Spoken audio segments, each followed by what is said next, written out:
भूलेंगे। मेरे आक्रोश के स्वर हैं, मेरे आक्रोश के स्वर हैं। वही आक्रोश आपने अपने उद्बोधन के माध्यम से इस मंच पर रखा। बहुत बहुत आभार और धन्यवाद।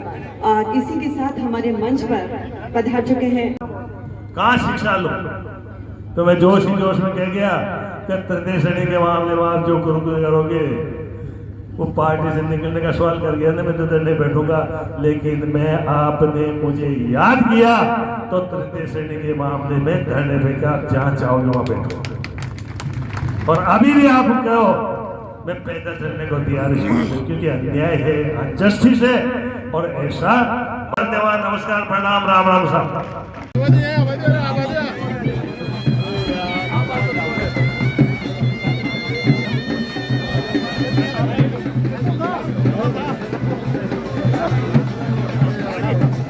कांगड़ा जिंदाबाद, जिंदाबाद, जिंदाबाद,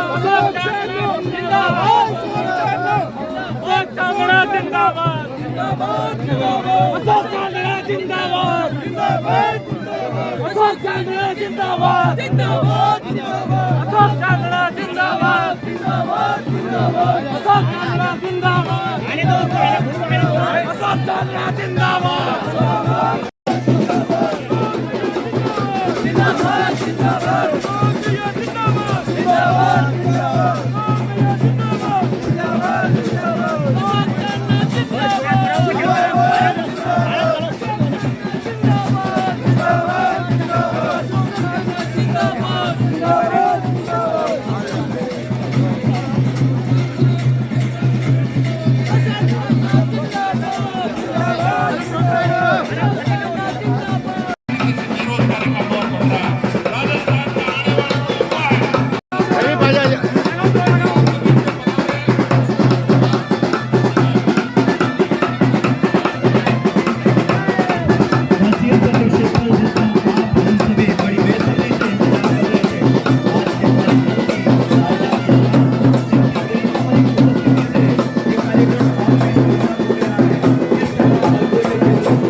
अतुलनीय प्रेरणा का संचार है। माननीय हमारे खेल मंत्री जी के पधारने से यह आयोजन और भी अपना अलौकिक रूप ले चुका है। राजस्थान शिक्षक एवं पंचायती राज कर्मचारी मंत्री राजस्थान सरकार का इस मंच पर तहे दिल से हार्दिक स्वागत और अभिनंदन। और स्वागत और अभिनंदन के लिए मैं निवेदन करना चाहूंगी श्री राम प्रताप जी मीणा, श्री शेर सिंह जी चौहान, श्री गोपाल जी मीणा, श्री भवन लाल जी मीणा, आप सभी पधारें और आदरणीय मुख्य अतिथि महोदय का पुष्प जिसका सुयश पलता रहा है, पलता रहेगा। प्रीति रघुकुल की जिसे शिव से विरासत में मिली है, आंधियों से वो दिया जलता है, जलता रहेगा, जलता रहेगा। ऐसे आज के कार्यक्रम के हमारे माननीय अतिथि हमारे बीच पधारे हैं। गम, लाचारी और विवशता यह सब कायर लोगों की बातें हैं। जो अंधियारों से लड़ बैठे वही प्रकाश को बाते हैं, वो ही इतिहास बनाते हैं। एक बार जोरदार आपकी करतल ध्वनि के साथ में माननीय मंत्री जी का स्वागत, अभिनंदन। राजस्थान की इन अरावली श्रृंखलाओं के बीच में बसा ये शहर छोटी काशी, आपका अपना शहर बूंदी, और यहाँ आयोजित राजस्थान शिक्षक एवं पंचायती राज कर्मचारी संघ का ये प्रांतीय शैक्षिक सम्मेलन। और आपका स्वागत करने के लिए आतुर और तत्पर श्री राम प्रताप जी मीणा, श्री शेर सिंह जी चौहान, गोपाल जी मीणा, श्री भवन लाल जी मीणा, आप सभी स्वागत और सम्मान कर रहे हैं आदरणीय मुख्य अतिथि महोदय माननीय श्रीमान अशोक जी चांदना साहब का। जिस तरह से मंत्री महोदय का स्वागत सम्मान हो रहा है और इतने लंबे समय से आप करीब 4 घंटे से अधिक समय से वक्ताओं के उद्बोधन के साथ में मंत्री जी का इंतजार कर रहे थे। मैं इस क्षण के लिए कहना चाहूंगा, हे कहाँ सामर्थ्य इन शब्दों में जो आपका गुणगान करूं, हृदय के जनकृत तारों से इन मधुर क्षणों को बांध सकूं। एक संस्कारों का, स्पंदन का, वंदन का, अभिनंदन का, स्वागत का, मनुहार का, साक्षी का, शुभ आशीष का, आपके आगमन का, आपके आतिथ्य का, हमारे सौभाग्य का, अतिथियों का अभिनंदन, कलश, वंदन, फूलों से सम्मान हो रहा है। और साथ ही संजीव कुमार द्विवेदी वरिष्ठ अध्यापक गंगानगर, श्रीमती रमन सेडाना वरिष्ठ अध्यापक पर्यावरण संरक्षण को बढ़ावा देने के लिए प्रत्येक छात्र के जन्म दिवस, सालगिरह आदि पर इस तरह के वृक्षारोपण पौधारोपण से उनका सानिध्य सम्मान करती हैं और मंच पर हमारे मुख्य अतिथि महोदय को ये पौधा सम्मान स्वरूप प्रदान करते हुए इस राजस्थान की दरा में मीरा का संगीत भरा है। महाराणा प्रताप की धरती जिसे परिंदों की धरती कहा जाता है, इसे सिटी ऑफ स्टेप्स वेल्स कहा जाता है। इस धरती पर माननीय मंत्री जी का पदार्पण हुआ है, एक स्वागत हुआ है, अभिनंदन हुआ है। अखिल राजस्थान राज्य कर्मचारी संयुक्त महासंघ के संबद्ध राजस्थान शिक्षक एवं पंचायती कर्मचारी संघ के प्रांतीय शैक्षिक अधिवेशन में मंत्री जी का पधारना शिक्षा क्षेत्र में खेलों को बढ़ावा देने के लिए, बच्चों के लिए जो नवाचार किए गए हैं, जो अभी नई नई योजनाओं के माध्यम से लाभ पहुंचाया गया है, ये राजस्थान सरकार की एक दूरगामी सोच को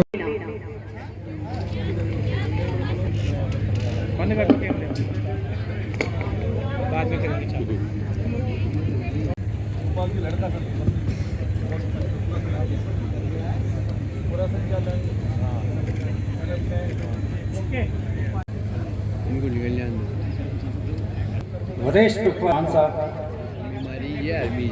महामंत्री श्री संबल सिंह जी मेड़तिया साहब, प्रदेश मंत्री श्री दशरथ सिंह जी सोलंकी, महिला एवं प्रकोष्ठ के प्रदेश संयोजक श्रीमती बेबी नंदा जी, संभाग प्रभारी श्री मुकेश तिजोर सिंह, बूंदी जिले के जिलाध्यक्ष, सम्मानित साथियों, बहने, साथ ही सम्मेलन में आमंत्रित अधिकारीगण, जनप्रतिनिधि साहिबान और सम्मान्य पत्रकार, राजस्थान की छोटी काशी के नाम से मशहूर बूंदी की धरा पर आप सभी का हृदय से स्वागत करता हूं। आप सभी ने अपना अमूल्य समय हमें दिया। मैं तमाम पधारे और सम्मानित अतिथियों का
बालिकाओं ने प्रस्तुत किया। और इसी के साथ हमारे मंच पर जिनका सानिध्य हमें मिला है माननीय श्रीमती चंद्रावती जी कंवर, जिला प्रमुख बूंदी। आपके स्वागत के लिए मैं निवेदन करना चाहूंगी श्रीमती पार्वती जी मीणा, श्रीमती विमला सामरिया, श्रीमती रानी जी शर्मा, आदरणीय राजेश शर्मा के नेतृत्व में उनसे आग्रह है कि वो आप आगे बढ़ा दो यार, अभिनंदन करें। स्वागत नेतृत्व के चक्कर में सारा माननीय श्रीमती चंद्रावती जी कंवर, जिला प्रमुख बूंदी। आपका स्वागत और सम्मान श्रीमती पार्वती जी मीणा, विमला जी सामरिया, रानी जी शर्मा और मंजू जी वर्मा। आप सभी से निवेदन कि इस मंच को थोड़ा सा खाली कर दें, क्योंकि यहाँ जितने भी उपस्थित शिक्षाविद हैं सभी का मन होता है स्वागत और सम्मान का, और समय की बाध्यता को देखते हुए ये सब संभव नहीं है। तो आप सभी से निवेदन की बस स्वागत और सम्मान उन्हें स्वीकार है, थोड़ा सा कार्यक्रम में बहुत बहुत धन्यवाद। कृपया मंच की गरिमा, इस कार्यक्रम की गरिमा को ध्यान रखते हुए आप सभी का स्वागत, सम्मान, फूलों से हार, करतल ध्वनि से आपका अभिनंदन स्वीकार किया। इसी क्रम में अब एक बार इस आशाओं के साथ इस सम्मेलन में पधारे हैं, तो हमारी बात को आप हमें 2-5 मिनट का समय मुझे भी जरूर देंगे। मैं इनकी भावनाओं को आप तक पहुंचाना चाहता हूं मंत्री महोदय, और मुझे पूरा विश्वास है आपकी जिस तरह से आप जो भाषा बोलते हैं, साफ सफाई वाली भाषा, हम भी वही भाषा आपके सामने बोलना चाहते हैं। शिक्षकों का बहुत दर्द है, इस शिक्षकों का दर्द हम मंत्री कर्मचारी सबका आदर करते हैं, सम्मान करते हैं, पर जो हमारी समस्या है वो हमें मंच बहुत कम मिलता है। और आज आप यहाँ विराजित हैं और कैबिनेट मंत्री है, और मुझे पूरे विश्वास और आशा के साथ ये कहना पड़ रहा है कि आप हमारी बात को गहलोत साहब जरूर तक पहुंचाएंगे। मैं निवेदन करना चाहता हूं कि गहलोत साहब का कार्यकाल बहुत छोटा रहेगा, और अगर हमारी समस्याओं पे ध्यान नहीं दिया गया तो हो सकता है कि आने वाले समय में ये शिक्षक वर्ग हर 5-5 साल का जो गेम खेलता है उसमें शामिल हो सकता है। कोई दो राय नहीं। आपने बहुत बढ़िया, हमारे महामंत्री जी अशोक गहलोत के मुख्यमंत्री जी के क्षेत्र से आते हैं, इनके वहाँ के जो सम्मेलन हुआ उसमें 2 बार पधारे गहलोत साहब, और हमने जो एनपीएस से पुरानी पेंशन की मांग रखी, उन्होंने हमारी मांग को माना। हम पूरा ये समाज यहाँ बैठा है उनका आभार करते हैं।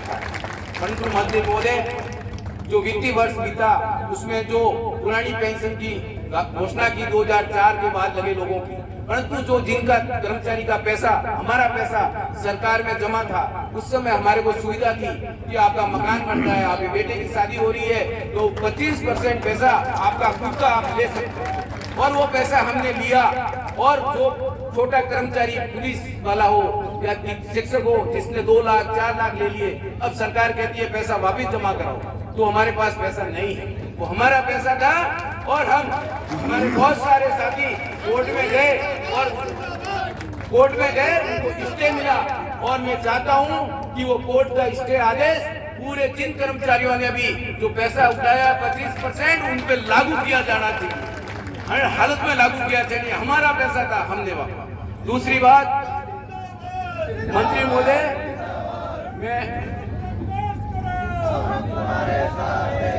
वर्तमान समय में जो कांग्रेस का मैं दूसरा कार्यकाल देख रहा हूं, 4 साल बीत चुके हैं। आज हर आईपीएस आईएएस जब ट्रांसफर होता है तो उसकी पत्नी आईपीएस होती है, आईएएस होता है, उनको पास की डिस्ट्रिक्ट दी जाती है। पर मेरा 3rd ग्रेड टीचर, मेरा जो टीएसपी क्षेत्र में जो बाहर का गंगानगर का शिक्षक आज बांसवाड़ा में नौकरी कर रहा है, मेरी बहन बेटी नौकरी करते हैं। 14 साल राम जी को वनवास मिला था, पर उनको 19 साल हो गए। और डार्क जोन में मेरा जो शिक्षक भाई बहन बैठा है उनको मौका नहीं दिया जा रहा है। सब ग्रेड का आईएएस से लगा के 2nd ग्रेड टीचर का हर कर्मचारी का हर साल ट्रांसफर होता है। ये 3rd ग्रेड, ये टीएसपी में फंसा हुआ इंसान क्यों बुला दिया जाता है?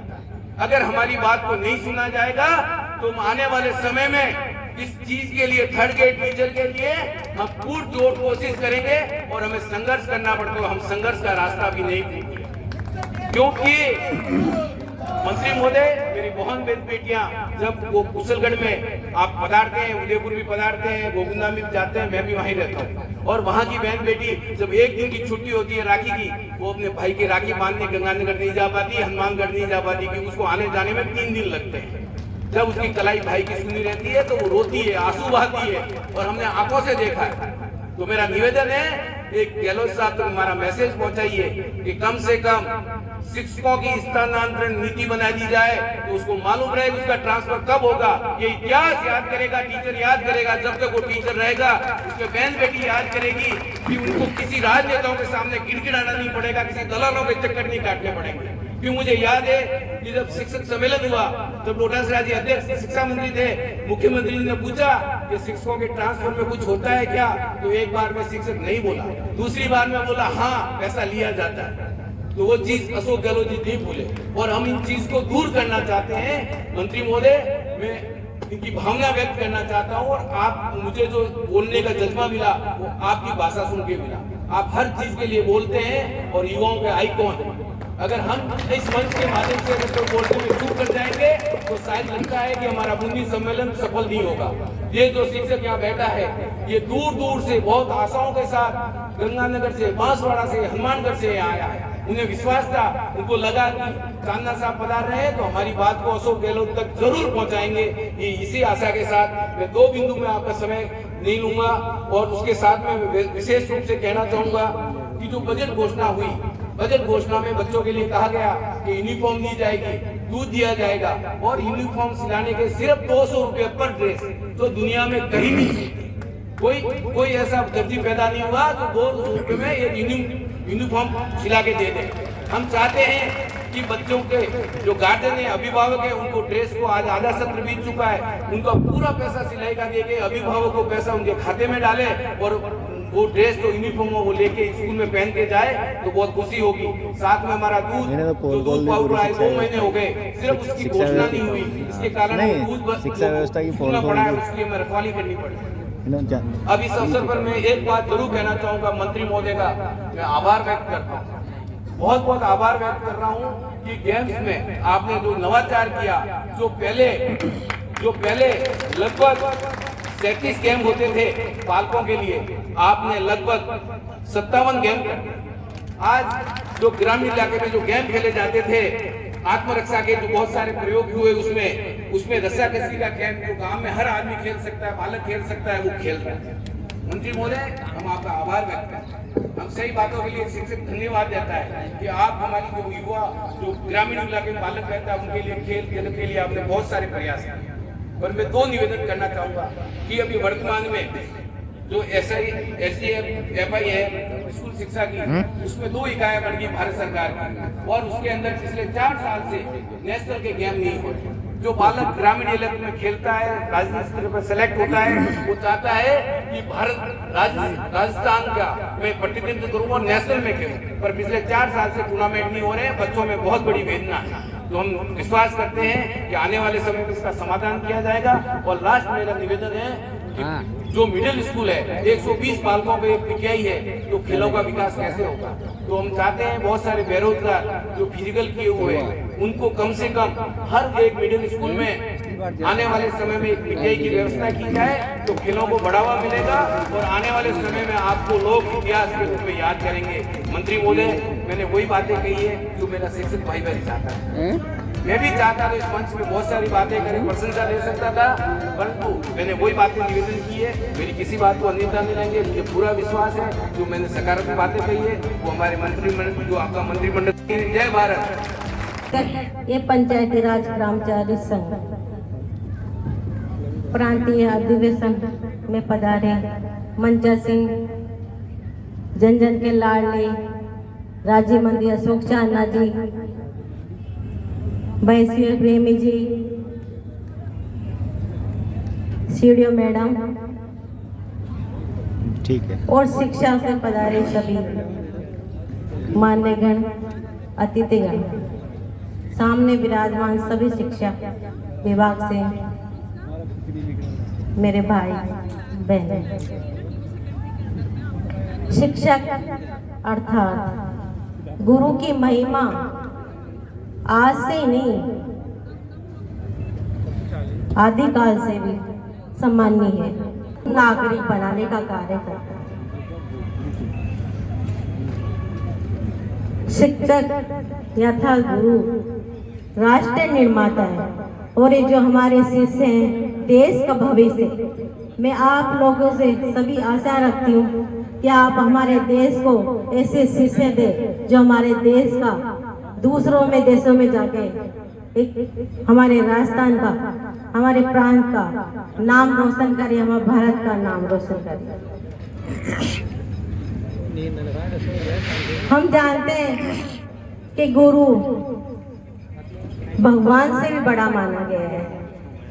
एक दोहा है, गुरु गोविंद दो खड़े कांके लागू पाए, बलियारी गुरु आपने गोविंद दियो बताए।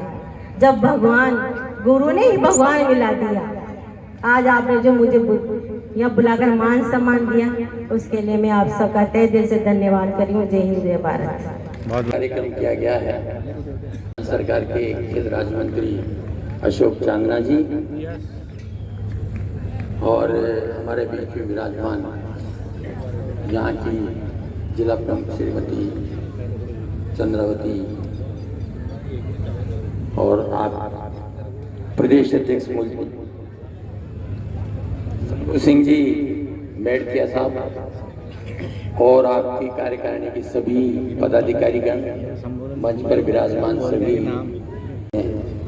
जिस तरह से बातें की, आपने देखा होगा कि राजस्थान में अभी हमारे मुख्यमंत्री जी अशोक जी गहलोत हैं और उन्होंने आपकी बहुत सारी समस्याओं का, आपका ही नहीं, जितने भी कर्मचारी नौकरियां कर रहे हैं जो 2004 से कर रहे हैं, उनको देने का पूरा वादा किया है और निभाएंगे भी। तो ये तो बहुत खुशी की बात है। एक बहुत बड़ा डिसीजन है अशोक जी गहलोत का। और जहां तक पीएफ और जीपीएफ की बात चली, तो ये बात गौर करने की है। मैं भी चांदना जी से कहूंगा कि भाई इसके बारे में आप मंत्रिमंडल में हैं और आप प्रतिनिधित्व करते हैं राजस्थान सरकार का, तो जितने भी टीचर्स हैं उनको फायदा मिलना चाहिए। मुख्य बात आपकी है कि 3rd ग्रेड के टीचर के ट्रांसफर पिछले, मैं जब 2008 में था, एमएलए था, तो मैंने एक क्वेश्चन उठाया था विधानसभा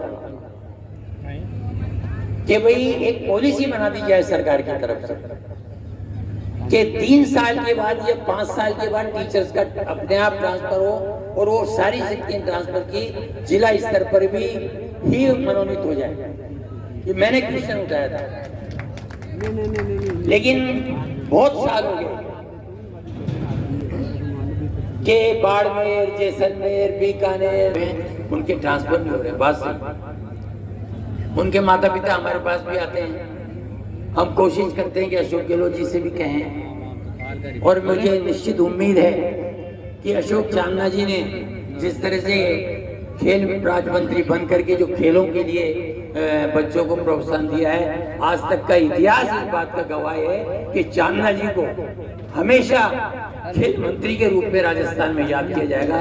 इतना बढ़िया काम इन्होंने किया। तो मेरा तो आप लोगों से यही निवेदन है कि आप शिक्षक हैं और समाज में जितनी शिक्षक की भूमिका होती है, मैं समझता हूँ किसी की भी नहीं होती है। शिक्षक गुरु ही नहीं, भगवान भी है। आप देवता की तरह से पूजे जाते हैं, लेकिन मैं समझता हूं कि हमें बच्चों को संस्कार देना होगा, हमें बच्चों को कुशल व्यक्तित्व देना पड़ेगा, हमें माँ बाप की इज्जत करने का भी वो देना पड़ेगा। यदि कोई बच्चा अपने माँ बाप के पाँव नहीं छूता है, आप लोगों का सम्मान नहीं करता है, तो मैं समझता हूँ कि वो अच्छा विद्यार्थी नहीं हो सकता, और वो शिक्षक भी अच्छा नहीं हो सकता जो विद्यार्थी को अच्छी शिक्षा ना दे। तो मेरा तो आप लोगों से ये निवेदन है कि आप लोगों ने हमें बुलाया, मान और सम्मान दिया, जितना हम कर सकते हैं मैं भी ये कोशिश करूंगा। लेकिन चांदना जी एक ऐसे शख्स हैं, कम उम्र में इनको इतना बड़ा चांस मिला है, तो ये आपकी हर समस्या का समाधान करेंगे और ये विधानसभा में आपके जितने भी क्वेश्चन हैं उसको उठाने की कोशिश करेंगे। बहुत बहुत धन्यवाद। जय हिंद, जय भारत। बहुत बहुत धन्यवाद सर।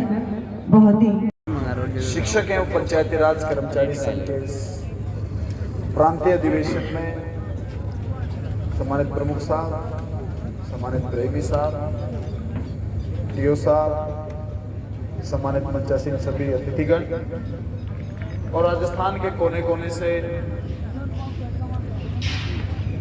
हमारे समाज को दशा और दिशा दिखाने वाले हमारे शिक्षकगण, सबसे पहले तो बूंदी का एक आम नागरिक होने के नाते राजस्थान के कोने कोने से आए सभी शिक्षकों का, मैं बूंदी का नागरिक होने के नाते आपका सबका बहुत बहुत स्वागत करता हूं कि आप लोगों ने ये छोटी काशी, अब आपका 2 दिन का ये अधिवेशन है तो साथ साथ में आप बूंदी भी घूमे। मैं ये तय कह सकता हूं कि राजस्थान के चंद जो सबसे खूबसूरत जिले उनमें से बूंदी आपको मिलेगी और मुझे विश्वास है कि हमारे जिले के जो शिक्षक वो आपकी सेवा में कोई कमी नहीं रखेंगे। साथियों, प्रमुख साहब ने भी बताया और इसमें तो कोई दोहरा है नहीं कि देश और समाज को सही दिशा अगर कोई दे सकता है इस दुनिया में तो समाज के शिक्षक ही दे सकते हैं। मेरे जीवन में मुझे जिनसे शिक्षा मिली, चाहे वो स्कूल लेवल की हो चाहे वो कॉलेज लेवल की हो, मैं समझता हूं कि मेरे माता पिता के बाद में अगर मेरी कामयाबी का सबसे बड़ा श्रेय मैं दूंगा तो उन गुरुओं को दूंगा जिनके हाथों के नीचे से हम निकलते निकलते पिटे भी सही और बड़े भी सही, सीखे भी सही। तो मैं समझता हूं कि माता पिता के बाद में एक व्यक्ति के जीवन में सबसे बड़ा रोल कोई होता है तो शिक्षक का होता है और बच्चों का अटैचमेंट होता है। हमें आज भी याद है बच्चों का अपने शिक्षकों से एक दिल से अटैचमेंट होता है। शिक्षकों के घर में कोई समस्या आ जाए, कोई बात हो जाए, किसी का ट्रांसफर हो जाए, मैंने कई बच्चों को सड़क के ऊपर आंदोलन करते हुए देखा है, स्कूल को ताला लगाते हुए देखा है। इतना अटैचमेंट बच्चों को शिक्षकों से होता है। तो निश्चित रूप से आपका एक समाज को बनाने में जो योगदान है उस योगदान को कोई भी नकार नहीं सकता। और तभी मार साहब और डॉक्टर साहब, डॉक्टर साहब तो क्या है कि दुख के में कोई गोली दे देते हैं तो तुरंत आराम मिल जाता है। जीवन की शिक्षा तो मार साहब देते हैं जी। भारतीय समाज के अंदर सबसे सम्मानित अगर पद कोई माना गया तो अपने गुरु का माना गया। अभी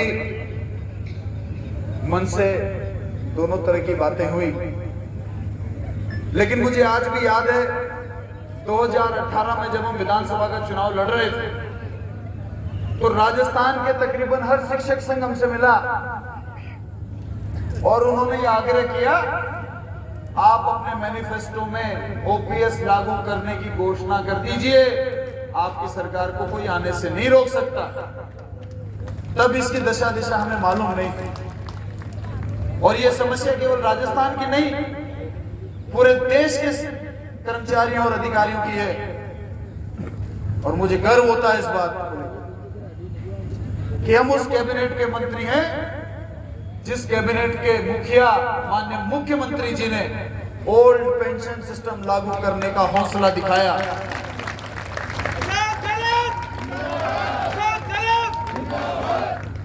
देश में 32 प्रदेश हैं, लेकिन एक प्रदेश जिसने अधिकारियों कर्मचारियों के भविष्य को सुरक्षित करने का काम किया तो वो मुख्यमंत्री अशोक गहलोत। और अब तो और प्रदेशों के ऊपर भी दबाव आने लग गया है, देश के प्रधानमंत्री जी के ऊपर भी दबाव आने लग गया है कि ओल्ड पेंशन सिस्टम लागू की जाए, वरना आने वाले समय में परिस्थितियां ठीक नहीं रहेंगी। हालांकि मार साहब शेर सिंह जी ने भी अभी कुछ समस्याएं गिनाई,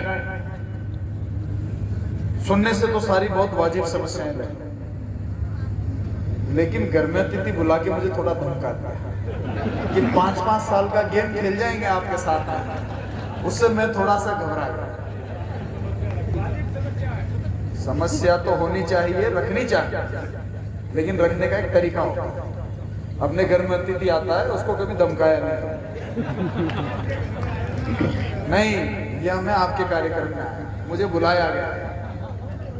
लड़ाई तो सड़क पे लड़ी जाती है, हम भी राजनीति में विरोध कर करके आगे बढ़े हैं, मुझे तो लगता है मार साहब को कोई चुनाव लड़ने ना चाहे।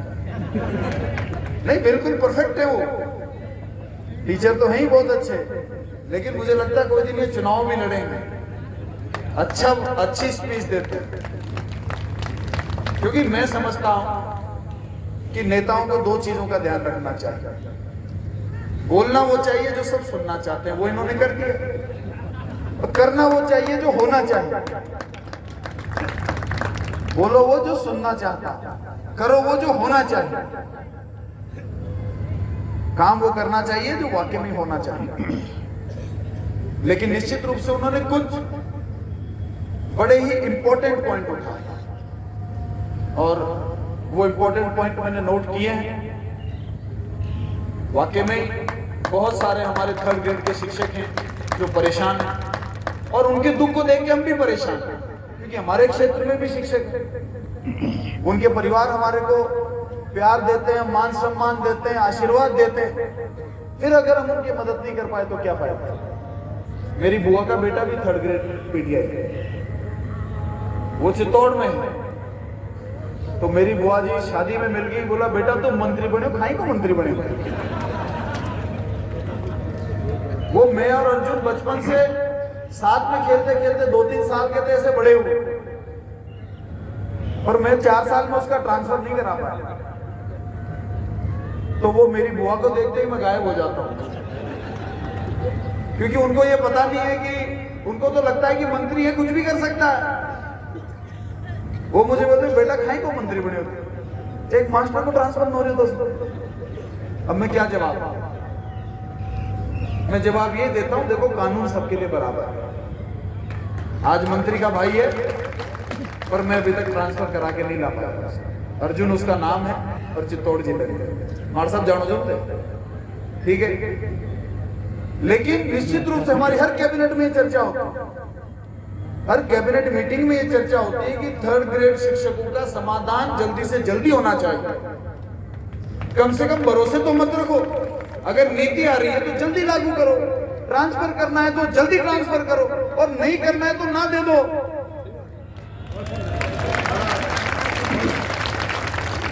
लेकिन क्लैरिटी होनी चाहिए। हमारी हर कैबिनेट में चर्चा होती है कि जो भी आपकी पॉलिसी है, मैं शिक्षा मंत्री तो नहीं हूं, मैं तो मेरे जो विभाग हैं उनका जिम्मेदार व्यक्ति हूं, लेकिन मुझे खुशी है कि डोटासरा जी जैसे और बीडी कल्ला जी जैसे बहुत ही ठंडे पेटे के समझदार लोग हमारे समय में शिक्षा मंत्री बने। और मुझे पेचीदगी तो ध्यान नहीं है, हम तो शेर सिंह जी की तरह ही जाके बैठ जाते हैं सीधा ही।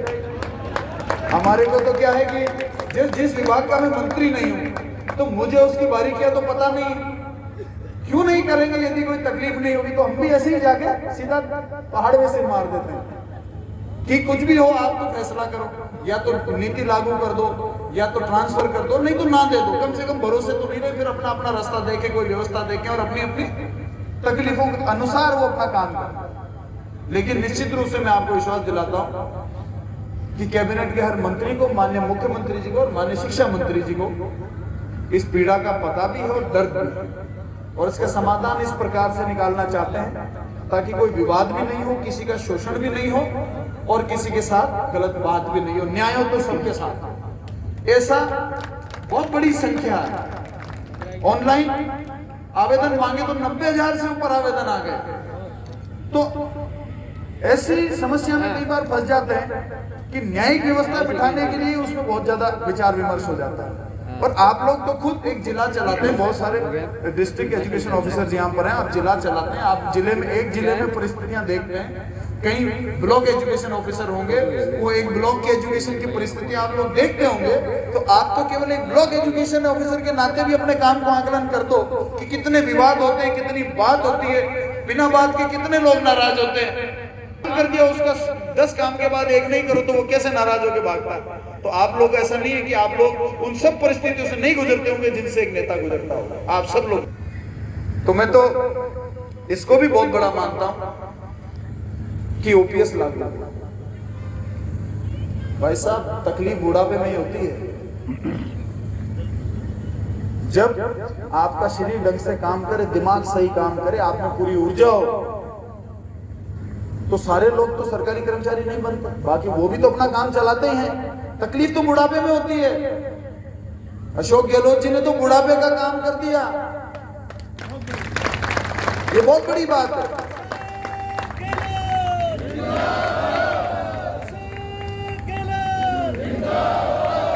और ये सही कह रहे थे, ये सही कह रहे थे, ये ध्यान रख लेना आप लोग। चाहे 10 लाख की चिरंजीवी योजना हो, ऐसी योजना कभी आई पहले? आज आप मुझे बताइए, आप सब शिक्षित वर्ग हैं और आप शिक्षा देते हैं, आप गांव में बैठते हैं, बच्चों की शादी होती है तो हमारे को पता है कि हमारे बच्चा बच्ची कितने साल के हो गए, कितने साल में शादी आएगी, उसके लिए हमको कितनी सेविंग करनी है और क्या व्यवस्था करनी है। लेकिन जिस दिन घर में बीमारी घुसती है वो बिना बताए आती है, उसकी कोई तैयारी नहीं होती है। और कई लोगों की सारी जिंदगी सेविंग बीमारियों में खत्म हो जाती थी। कई लोगों का घर बिक जाता था, कई की दुकान बिक जाती थी, कईयों का खेत, कईयों का प्लॉट बिक जाता था। लेकिन आज केवल 10 लाख ही नहीं, लीवर ट्रांसप्लांट हो रहा है 20-20 लाख का, हार्ट के ऑपरेशन हो रहे हैं कितनी भी कीमत के, किसी भी प्रकार की बीमारी है तो संपूर्ण खर्चा राजस्थान सरकार उठाएगी। ऐसा मॉडल प्रदेश राजस्थान तो क्या पूरे देश में कोई प्रदेश नहीं। अब मानो तो काम है, और ये आप लोग ध्यान रखना, इसी देश में जीना है हम सबको। काम करने वालों को वोट दोगे और दिलाओगे तो काम होते जाएंगे, और विवाद करने वालों को वोट दोगे और दिलाओगे तो विवाद ही होते जाएंगे। आने वाले समय में भारतीय समाज कहां पहुंचेगा, ये तय सबने करना है, हमने भी करना है और आप लोगों ने भी करना है, बाकी वर्ग जो है उन्होंने भी करना है, और आम जनता ने भी करना है कि आने वाले समय में ये देश और हमारा समाज और हमारे आने वाली पीढ़ी किस दिशा में जाएगी, ये तय आज हमको करना पड़ेगा। 70 साल पहले क्या था? सुई नहीं बनती थी हमारे देश में, आज एयरक्राफ्ट बन रहे हैं। कई बार लोग 70 साल के कार्यकाल पे सवाल उठा लें, कलेक्ट्री कैसे काम करेगी, पुलिस कैसे काम करेगी, शिक्षा में कैसे भर्तियां होगी, शिक्षक का क्या काम होगा, कहां स्कूल होगी, कहां अस्पताल होगी, सब 70 सालों में बना है। ये कैसे पूछ सकते हैं कि 70 सालों में क्या हुआ? 70 सालों में ये हुआ कि मेरे दादाजी और परदादाजी के पास में ये ऑप्शन नहीं था कि वो मंच पर आकर ऐसे बैठ जाए, लेकिन मेरे पास में है। समानता की व्यवस्था हुई, 36 कौम के लिए बराबर व्यवस्था हुई, सभी धर्म के लोगों को मान सम्मान बराबर मिला, सबको बराबर अधिकार मिला, और उस अधिकार, उस आरक्षण की व्यवस्था के बाद में आज हम सारे, कोई किसी भी जाति का हो, किसी भी धर्म का हो, किसी भी वर्ग से आता हो, वो एक मंच पर सब साथ बैठे हैं, इन कुर्सियों पर साथ बैठे हैं, एक थाली में साथ खाना खाते हैं। ये व्यवस्था इन 70-75 सालों में होगी। मानो तो सब कुछ है और नहीं मानो तो कुछ भी नहीं। तो मैं आप लोगों को कहना चाहता हूं, आपको मैं क्यों आग्रह कर रहा हूं इतना? मैं इसलिए आग्रह कर रहा हूं क्योंकि आजकल देश के अंदर एक व्यवस्था बन गई जो केवल लड़ाई झगड़े का प्रचार कर रही है। मैं तो आपको कह के जा रहा हूं, आगे उसको कैसे लेना आपकी मर्जी है। आपका तो खुद का डायरेक्ट फिल्टर है, गुरु आप तो गुरुओं के गुरु। लेकिन ऐसी कोई भी व्यवस्था जिसके अंदर भाई को भाई से लड़ाने का वातावरण बने, कि ऐसी व्यवस्था देश को कहीं भी विकास पथ पर अग्रसर कर सकती है? क्या दो धर्म के लोगों में खाई पाट कर किसी भी प्रकार से, जिस परिवार में दो भाई लड़े, क्या वो परिवार कभी आगे बढ़ सकता है? नहीं बढ़ सकता। साथ में मिलो, बैठो, किसी से गलती भी हो गई, किसी ने पाप भी कर दिया उसको सजा दो, किसी ने गलती कर दी उसको माफ करो और आगे बढ़ो। जिसने पाप किया उसको सजा मिलनी चाहिए, जिसने अपराध किया उसको पूर्ण सजा मिलनी चाहिए, और किसी से गलती हो गई तो उसको माफ करने का बड़ा दिल हमको रखना चाहिए। जब हम ऐसी व्यवस्था हमारे बाप दादाओं ने जो हमारे को दी है, उस व्यवस्था के ऊपर वापस आएंगे। पुराने गांव बसे, आज आप सब किसी न किसी छोटे या बड़े गांव से आते हैं, उस गांव में सभी जाति सभी धर्म के लोग कैसे 1000 साल से जी रहे हैं। अगर इतना जहर था, इतनी नफरत थी, एक दूसरे से इतनी आपत्ति थी, तो 1000 साल पहले क्यों नहीं लड़ गए सारे? आज जरूरत क्या पड़ी? फिर तो 1000 साल में सबको कट के मर जाना चाहिए। लेकिन ऐसा नहीं है। कोई भी व्यक्ति हो, उसकी आम व्यक्ति की ये सोच होती है कि मैं 2 वक्त की रोटी कमाऊं, मैं अपने माता पिता की सेवा करूं, मैं अपने परिवार का भरण पोषण करूं, मैं समाज में नाम और इज्जत कमाऊं, मैं अपने गांव के लिए और अपने समाज के लिए कुछ करके जाऊं। ये इच्छा कोई भी व्यक्ति, उसके दिमाग में यही होती है और इसी से देश आगे बढ़ सकता है। अगर इस विचारधारा को हम पीछे रख देंगे, क्योंकि देखिए हमारे को तो डर लगता है, हम तो व्यवस्था में बैठे हुए हैं, कहीं भी खबर आती है वहां पर साहब कम्युनल राइट्स हो गए, तो हमारे को डर लगता है कि कोई हादसा नहीं हो जाए। जिस दिन हादसा होता है, जिस दिन दंगा होता है, तो गरीब आदमी का घर जलता है, जिसकी कोई सुनने नहीं वाला है उसकी दुकानें लुटती है, बड़े लोगों के घर में घुसने किसी की हिम्मत नहीं होती। जहां पुलिस लगी हुई है, जहां सुरक्षा है, उस घर में कोई नहीं घुसता। आज आपके और हमारे माता पिता भी कहीं गांव में बैठे होते हैं। आप समझिए, अगर वही दंगा, अगर कोई बात हमारे गांव में हो जाए, जहां हमारे माता पिता, हमारे रिश्तेदार कोई अकेले बैठे, तो हमारे को कैसा महसूस होगा? तुरंत फोन करते रहे, क्या हो गया तुम्हारे भीलवाड़ा में ये हो रहा है, क्या चल रहा है, तुम तो ठीक हो? डर लगता है कि नहीं लगता है? क्या जरूरत है लोकतंत्र की व्यवस्था की? अगर लड़ना ही है, एक दूसरे के ऊपर विजयी पानी है, अगर हम सब मिलकर एक साथ नहीं रह सकते, तो लोकतंत्र की जरूरत क्या है? लोकतंत्र ने तो सबको बराबर जीना सिखाया है, सबको बराबर अधिकार दिया है, सबकी सीमाएं हैं, सबके अधिकार हैं, सबको बराबर अधिकार है। तो मैं आप सब लोगों से, बातें बहुत है, आपको इसलिए कहने का मन कर गया क्योंकि मुझे पता है कि आने वाली पीढ़ी को, जब एक छोटा पौधा होता है, मेरे पिताजी मुझसे कहा करते थे कि ये छोटा पौधा है, इस पर कई प्रकार की डालियां आएंगी, बेकार की डाली को आपको काटना पड़ेगा, तब ये पौधा मजबूत बनेगा। जो बच्चे होते हैं, कम उम्र के बालक होते हैं, बेटे हो चाहे बेटी हो, उनको हर प्रकार के विचार आएंगे, हर प्रकार की बातों से वो प्रभावित होंगे, लेकिन जो उनका भविष्य का नाश कर सकती है, उनके जीवन का नाश कर सकती है, उन डालियों को हमको काटना पड़ेगा, उनको एक मजबूत तना देना पड़ेगा, एक मजबूत चरित्र देना पड़ेगा।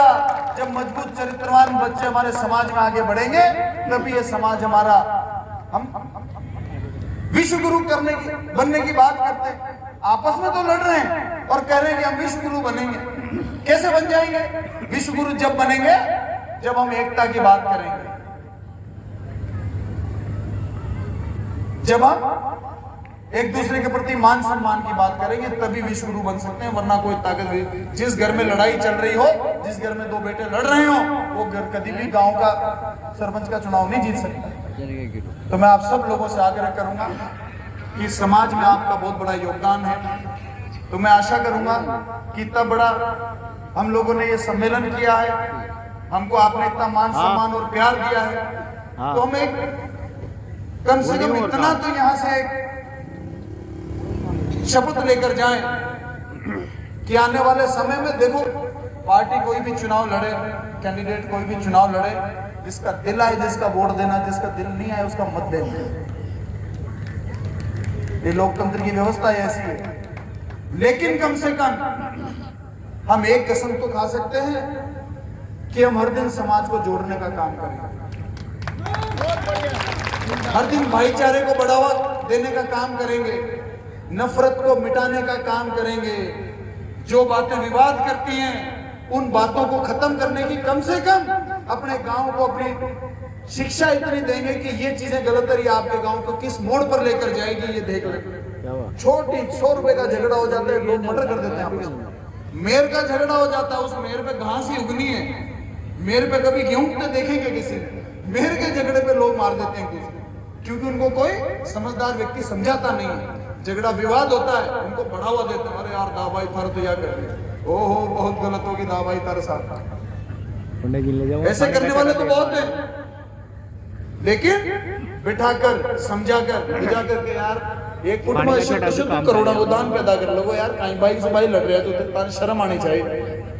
तो एक माँ का जाए 2 बेटा जो, तो बचपन से साथ खेले जो, ताकि पूरी मेर में एक बोरी गेहूं से ज्यादा ना हो। 1000 रुपया साटे तो कहीं साल भर में ताकि 1000 रुपए की पैदावार ज्यादा हो जाओगे। ई साटे तो कहीं ताकि भाई भाई आप लड़ो जो या खेबा वाला गाँव में 10 मनक न, अगर 10 मनक मिल जाओ तो विवाद ही खत्म हो जाओगा। तुम्हारो आप लोगों से यही आग्रह है कि आप सब लोगों ने इतना प्यार सम्मान दियो, और जो भी आपका आज शिक्षक गुरुआन ने जो बाकी बच्चा जो आपका इश्यूज है वो इश्यू निश्चित रूप से माननीय शिक्षा मंत्री जी तक और माननीय मुख्यमंत्री जी तक पहुंचाऊंगा। और मुख्यमंत्री जी तो हमेशा एक ही बात कहते कि आप मांगते मांगते थक जाओगे, लेकिन मैं देता देता नहीं थकूंगा। तो मांगने में कभी शर्म नहीं करना। मैं भी मेरी कॉन्स्टिट्यूंसी में मांगने में कोई शर्म नहीं करता। मेरे विधानसभा में एक सरकारी कॉलेज नहीं था, 6 ले लिए, 600 करोड़ की सड़कें ले ली, 1000 करोड़ का पानी का नल का कनेक्शन ले लिया, क्योंकि लोग मांगने में शर्मा जाते हैं।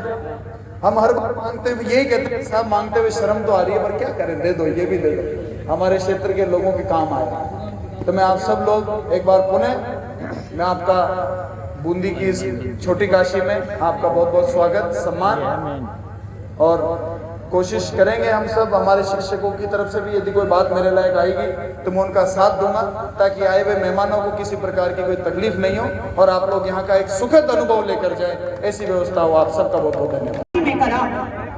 ये स्मृति चिन्ह देकर इन दोनों का सम्मान आदरणीय मुख्य अतिथि महोदय अशोक जी चांदना के मैं द्वारा। एक बार पुनः आप सभी शिक्षक साथियों से निवेदन करूंगा, राष्ट्रगान के साथ इस कार्यक्रम का समापन होगा। कृपया एक साथ अपने स्थान पर खड़े हो जाएं। कृपया कैमरामैन और सभी से निवेदन है 2 मिनट के मौन के लिए अपने स्थान पर खड़े हो जाएं। मेरा सभी से निवेदन है, कृपया 2 मिनट के लिए अपने स्थान पर खड़े हो जाएं। सभी अतिथियों को मंचासीन इतना शानदार सम्मेलन राजस्थान के जो राजस्थान शिक्षक पंचायती राज कर्मचारी संघ है, इन्होंने इतना शानदार 2 दिन का अधिवेशन रखा है।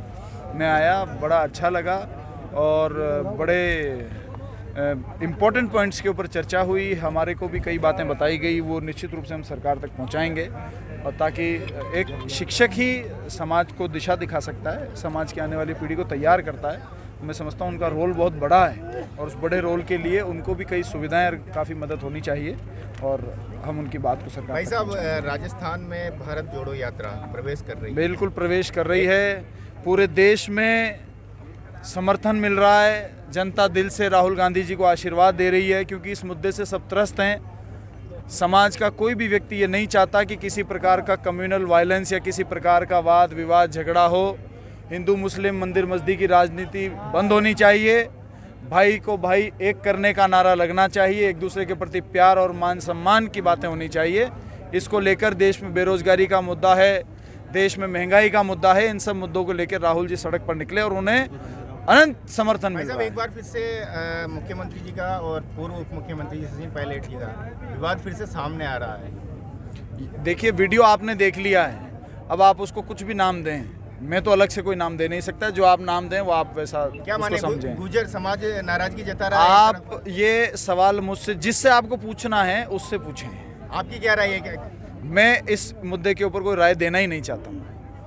आप कहते हैं जो बाउंसर बॉल होती है उसको डक करना चाहिए, अच्छा बैट्समैन वही करता है, नहीं तो सिर भी फूट जाता है। शिक्षा की बात करें, शिक्षा क्षेत्र में जो ड्रेस की बात है, दूध वितरण की बात है, लंबे हाँ बिल्कुल इम्पोर्टेंट इशू है, इंतजार हो रहा है सर अभी तक। देखिए इम्पोर्टेंट, बिल्कुल मैं मानता हूँ इम्पोर्टेंट इशू है, और मैं तो क्योंकि शिक्षा मंत्री नहीं हूँ तो मुझे बारीकियों का पता नहीं, मैं तो जिले का लोकल हूँ, उसलिए मुझे बुलाया गया। तो अब ये बातें मैं निश्चित रूप से शिक्षा मंत्री जी से भी चर्चा करूँगा, आला अधिकारियों से भी चर्चा करूँगा, और इन बातों से निजात मिले ऐसी व्यवस्था के अंदर अपनी जो हमारा योगदान है वो हम देंगे। बेटे का ट्रांसफर कब तक माने? ऊपर वाला सब तय करता है, जो करता है वो अच्छा होता है।